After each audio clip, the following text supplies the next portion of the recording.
I still remember the day when the Zerichian showed up on our planet. It was just a typical summer day, at least I thought. I was just out splitting wood, being retired and all.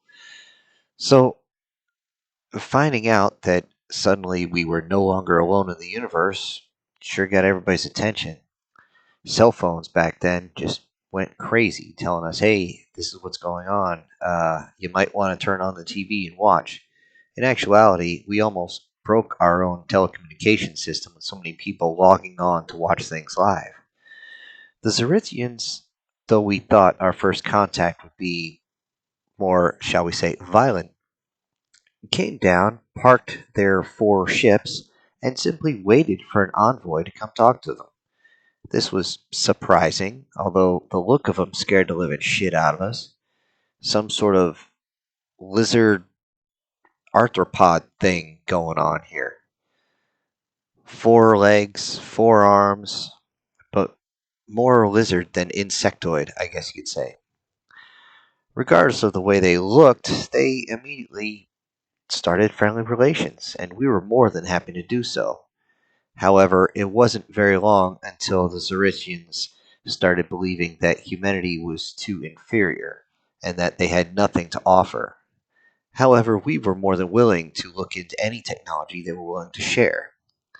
This immediately got many of the corporations to get their thumb out of their fourth point of contact and start releasing technology they'd been sitting on for decades.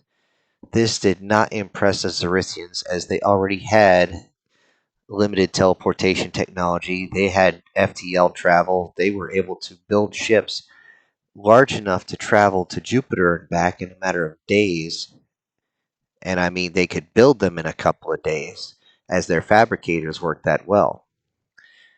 This made everyone worry. That was until a few Zerithians actually sat down at a local shop to have breakfast.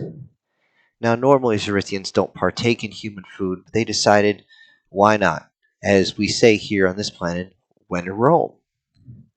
It was to everyone's shock as this meeting went out live that the moment the Zerithians took a bite of their pancakes, they froze.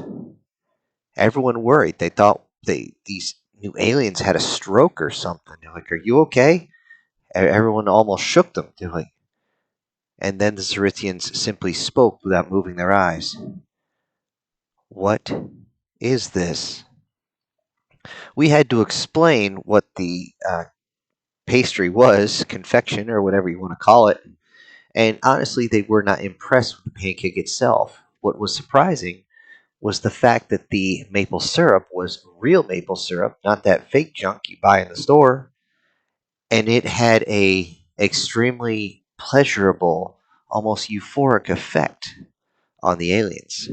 Needless to say, they ate their meal and just sat there staring off into space, totally cracked out of their minds. It was at that point we realized we did have something they would want. From that point on, things that were addictive to the aliens were maple syrup, honey, coffee. They stayed away from cigarettes as nicotine is actually poisonous to them. But most of the vices, as in sugar and caffeine, were highly sought after by the entire Zerithian peoples. Well, as a beekeeper myself, who am I to argue? Though things like maple syrup and honey are now prohibitively expensive unless you make your own, it's nice to know that we have something we can actually trade with. Here I sit now on my front porch waiting for my next customer. Oh, wait, I think I see their shuttle coming down right now.